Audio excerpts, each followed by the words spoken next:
नमस्कार दोस्तों, मैं दिलीप कुमार। दोस्तों 67वीं बीपीएससी पीटी का कट ऑफ जनरल मेल का 113 गया, जो कि बहुत ज़्यादा है और किसी ने इसकी कल्पना भी नहीं की थी। और इतना ज़्यादा कट ऑफ जाना धांधली सेटिंग और बहुत बड़े पैमाने पर गड़बड़ी की ओर इशारा करता है, क्योंकि बगैर कोई गड़बड़ी के, बगैर धांधली सेटिंग के इतना ज़्यादा कट ऑफ नहीं जा सकता। अंदर से क्या सेटिंग हुई, क्या धांधली की गई, ये तो हम लोग बाहर से नहीं देख रहे हैं, लेकिन जो गड़बड़ियाँ, जो धांधली सेटिंग हम लोगों को दिख रहा है उसमें है पीडीएफ में छेड़छाड़। पीडीएफ के साथ छेड़छाड़, जैसा कि कुछ यूट्यूबर चला रहे थे आज सुबह, उसमें मैंने ये सुना है, देखा है कि जो रोल नंबर पहले से पीडीएफ में होगा, जो रिजल्ट तैयार किया गया होगा, उसमें बाद में स्टिकर चिपकाया गया, कॉपी पेस्ट किया गया। तो इस तरह की गड़बड़ी है, यानी कि बहुत बड़े पैमाने पर ये गड़बड़ी लग रही है। बहुत सारे रोल नंबर है जो सीरियली पास किए हुए हैं। तो क्या ये सामान्य परिस्थिति है या धांधली सेटिंग करके ऐसा हुआ है कि सीरियली पास है, ये क्या है, ये जांच का विषय बनता है। लेकिन पीडीएफ में जो छेड़छाड़ वाली बात कुछ लोग कर रहे हैं यूट्यूब पे, तो ये बहुत बड़े स्तर पे धांधली सेटिंग की ओर इशारा करता है। और तीसरी बात कि 6-7 क्वेश्चन का आंसर भी गलत दिया गया है। मैंने आज सुबह ही फाइनल आंसर की से मिलाया तो मुझे 6 से 7 क्वेश्चन का आंसर भी गलत लग रहा है। और चौथी बात कि बहुत सारे स्टूडेंट्स मेरे पास फोन किए हैं, बता रहे हैं कि फाइनल आंसर की से जितना उनका मार्क्स आ रहा है उससे कम करके 3 नंबर, 4 नंबर, 5 नंबर कम करके उनका मार्क्स बीपीएससी के वेबसाइट पे दिखाया जा रहा है। तो ये 4 तरह की बातें अभी तक सामने आई है। अगर इसके अलावा भी आप लोग को कुछ नजर आए, पता चले तो जरूर हमें बताइएगा। लेकिन ये 4 चीजें हैं और इन सब के पीछे जो सबसे बड़ा जिम्मेवार, जिसको कह लीजिए दोषी कह लीजिए, वो है शिक्षा माफिया। जो 67वीं बीपीएससी पीटी परीक्षा पहली बार हुई थी 8 मई को, पेपर लीक हुआ था, अरबों रुपए का इसमें खेल चला था। और जिन लोगों से पैसा लिया गया होगा तो उन लोगों को ये लोग या तो पैसा वापस करे या पीटी पास कराए, ये क्वेश्चन उपलब्ध कराए, जैसे भी कराना है। तो कहीं ना कहीं ऐसा लग रहा है कि उन लोगों को अंदर करवाने की ये सब जो साजिश रची गई, इसके चलते इस तरह का बात हुआ है, इतना कदम ज्यादा गया है और पीडीएफ में छेड़छाड़ किया गया है। क्योंकि अतुल प्रसाद जी नए अध्यक्ष है, लेकिन उनके जो और लोग हैं अधिकारी, कर्मचारी, वो तो पहले से हैं, लंबे समय से, कोई 4 साल, कोई 5 साल, कोई 7 साल से वहां है। और वो लोग पेपर लीक में भी निश्चित रूप से संलिप्त होंगे, क्योंकि जब बीपीएससी ऑफिस के अंदर जांच गया तो जांच बंद कर दिया गया। 64वीं में इतनी बड़े पैमाने पे गड़बड़ी हुई, 66वीं में डीएसपी का रैंक घोटाला, पद घोटाला किया गया। तो ये तो टीम तो वही है, सिर्फ अध्यक्ष बदले हैं, सिर्फ अध्यक्ष नए हैं, बाकी लोग तो वही पुराने लोग हैं। और जिन लोगों को हम लोग हटाने की बात करें, जैसे परीक्षा नियंत्रक अमरिंदर कुमार, जिनको सचिव भी बना दिया है, उनको हटाने की मांग हम बहुत पहले से करते आ रहे हैं। तो वो लोग, हो सकता है अध्यक्ष जो अतुल प्रसाद जी, उनको पता भी ना हो और ये लोग गड़बड़ी कर दिए, वैसा भी हो सकता है। ये जांच का विषय है, ये जांच निश्चित रूप से इसमें होनी चाहिए। और जब तक जांच निष्पक्ष नहीं होगी और सभी शिक्षा माफिया नहीं पकड़े जाएंगे, तब तक तो गड़बड़ियां होती रहेंगी। जो लोग अभी पीटी पास भी कर गए हैं 11,607, तो फिर इसमें जो सेटिंग से गए होंगे, धांधली सेटिंग कर गए, वो तो मेंस में भी सेटिंग कराएगा। हम ये नहीं कर रहे हैं कि 11,607 में सभी सेटिंग से ही गए हैं, हम ऐसा नहीं कर रहे हैं। लेकिन हम ये जरूर कर रहे हैं कि इसमें बहुत सारे लोग मेरिट से, ईमानदारी से भी गए हैं, लेकिन बहुत सारे लोग सेटिंग से भी गए हैं। तो जो सेटिंग से गए तो मेंस में भी सेटिंग कराएगा। तो इसलिए एक बार निष्पक्ष रूप से सीबीआई जांच पेपर लीक की होनी चाहिए और 67वीं पीटी का पुनर्परीक्षा का जो रिजल्ट दिया गया है उसकी भी जांच होनी चाहिए। क्या पीडीएफ में कोई छेड़छाड़ की गई है? तो ये जो 4-5 मुद्दे हैं, इन सब मुद्दों को लेकर 22 नवंबर मंगलवार को 12 बजे आप लोग बीपीएससी ऑफिस आइए, इन सभी चीजों पे बात करेंगे। 53 से 55वीं में क्या हुआ था कि 4 क्वेश्चन का आंसर गलत था, तो पटना हाईकोर्ट में केस चला, बीपीएससी ने वहां एक्सेप्ट कर लिया कि 4 क्वेश्चन का जो उत्तर गलत है, इसके चलते हम हर कैटेगरी में 4 कट ऑफ कम कर करके रिजल्ट, एक्स्ट्रा रिजल्ट देंगे।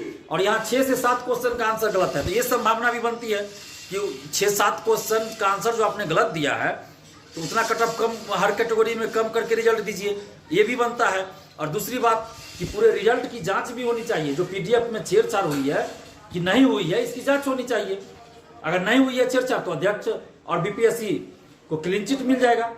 जांच कराने में क्या दिक्कत है? जांच होनी चाहिए। जब बाहर बात ये चल रही है कि पीडीएफ में छेड़छाड़, जैसे जानकार बता रहे हैं, जो लोग इस चीज के एक्सपर्ट है, जानकार है, वो लोग बता रहे हैं कि ऐसा लग रहा है कि पीडीएफ में छेड़छाड़ किया गया, जो रिजल्ट है उसमें छेड़छाड़ किया गया है। बहुत सारे रोल नंबर पे स्टिकर बाद में चिपका के रोल नंबर दिया गया है, कॉपी पेस्ट किया गया है। तो क्या बात है, ये जांच होना चाहिए। और जब तक एक बार निष्पक्ष जांच नहीं होती है पेपर लीक की, तब तक धांधली सेटिंग आगे भी होती रहेगी। और इन सब मुद्दों को लेकर हम लोग बीपीएससी ऑफिस मंगलवार 22 नवंबर को 12 बजे बीपीएससी ऑफिस जा रहे हैं। आप सभी लोग आइए, घर मत बैठे रहिए। अगर आप घर बैठे रहिएगा तो 67वीं का 113 गया और 67वीं का 120 जाएगा, तो आप क्या कीजिएगा फिर। और जब तक ये धांधली सेटिंग बंद नहीं होगी तब तक बहुत दिक्कत है। और जब ये रिजल्ट प्रकाशित हुआ था उससे पहले ही 113 कटअप व्हाट्सएप, टेलीग्राम ग्रुप, फेसबुक इस सब पे वायरल हो गया था। उसके बाद से ही मेरे पास बहुत सारे स्टूडेंट्स का फोन कॉल्स आने लगा है, अभी भी आ रहा है, व्हाट्सएप पे मैसेज आ रहा है। तो मैं सभी का फोन कॉल रिसीव नहीं कर पा रहा हूँ, ना ही व्हाट्सएप पे सबका रिप्लाई कर पा रहा हूँ, लेकिन जितना संभव हो पाता है फोन कॉल भी रिसीव करता हूँ, व्हाट्सएप पे रिप्लाई भी कर रहा हूँ। जिनका कॉल छूट जाता है उनको बाद में कॉल बैक भी करता हूँ। लेकिन इसके बावजूद भी बहुत सारे लोगों का फोन कॉल मैं रिसीव नहीं कर पा रहा हूँ या कॉल बैक नहीं कर पा रहा हूँ, क्योंकि आप समझ सकते हैं कि 24 घंटा ही होता है और इसी में सब कुछ करना है। और मैं खुद फोन रिसीव करता हूँ, खुद व्हाट्सएप पे भी रिप्लाई करता हूँ। ऐसा नहीं है कि मैं किसी स्टाफ को रखा हूँ या किसी सहयोगी को रखा हूँ जो ये सब काम करते हो मेरे बदले, मुझे ही सारा काम करना रहता है। और अभी जैसे ये वीडियो बना रहा है, इसी समय बहुत सारा कॉल आ रहा है, तो आप समझ सकते हैं किसी से अगर बात कर रहे हैं 1 मिनट भी तो उसी दरमियान 10-15 कॉल आ जाता है। तो आप सोच सकते हैं कि अकेला कितना मैं कर पाऊंगा। जितना हो पा रहा है मैं कर पा रहा हूँ। जिन लोगों का फोन रिसीव नहीं कर पाया हूँ मैं कोशिश अभी भी कर रहा हूँ और आगे भी करूंगा, बारी बारी से कॉल बैक करूँ। लेकिन एक मोटा मोटी जो आप लोग की समस्या है वो यही है कि रिजल्ट में जो गड़बड़ी हुई है उसकी जांच हो, पीडीएफ में जो गड़बड़ी लग रही है उसकी जांच हो, और 6-7 क्वेश्चन जो गलत आंसर जिसका दिया गया है उतना हर कैटेगरी में कट ऑफ करके रिजल्ट भी दिया जाए, और बाकी जो भी गड़बड़ियां हैं उसकी जांच हो, और पेपर लीक की सीबीआई जांच हो, तभी ये साफ सुथरा आगे एग्जाम होगा। तो ये मोटा मोटी मुद्दा है। इसके अलावा भी कुछ अगर आप लोग का हो डिमांड तो हमें जरूर बताइएगा। और 22 नवंबर को 12 बजे, 22 नवंबर मंगलवार को 12 बजे आप लोग बीपीएससी ऑफिस आइए। और अभी मैं घर आ चुका हूँ, कल ही घर आया हूँ। फैमिली में एक शादी है जिसमें मेरा जाना अनिवार्य था। आप समझ रहे हैं कि जब फैमिली में शादी है तो जाना ही पड़ता है, तो इसलिए मैं कल ही पटना से घर आ गया हूँ। तो और नहीं तो मैं सोमवार को ये प्लान करता, तो सोमवार को मैं पटना नहीं जा पाऊंगा, इसलिए मंगलवार को मैंने रखा है। और मेरे कान का, बायां कान का भी इलाज चल रहा है, आप सबको पता होगा। फोन रिसीव करने से मना किया गया है, फिर भी मैं स्पीकर पे रख के बात करता हूं। तो आप लोग भी कोशिश कीजिएगा कि कम से कम शब्दों में जो आपका मुद्दा हो, जो आपकी समस्या हो, वो बता के आप बात खत्म कीजिएगा। ज्यादा लंबा बात नहीं कीजिएगा। और कोशिश कीजिए कि व्हाट्सएप पे ही आप मैसेज कीजिए, व्हाट्सएप पे ही हम रिप्लाई करने का कोशिश करेंगे। और 20 नवंबर के बाद हमें दिल्ली भी जाना था इस सप्ताह एम्स में फिर इलाज कराने के लिए, लेकिन इन सब परिस्थितियों में भी मैं 22 नवंबर को बीपीएससी ऑफिस आ रहा हूं। आप सभी आइए। अब देखते हैं एम्स कब फिर जा पाते हैं। इधर नया ही बखेरा बीपीएससी ने खड़ा कर दिया। मुझे क्या पता था कि इस तरह की गड़बड़ियां बीपीएससी कर देगा। तो मुझे 20 नवंबर के बाद जाना था एम्स। तो आप सभी लोग 22 नवंबर को 12 बजे बीपीएससी ऑफिस आइए। और जितना भी मुद्दा है हम सभी उन मुद्दों को बीपीएससी के चेयरमैन साहब के सामने रखेंगे।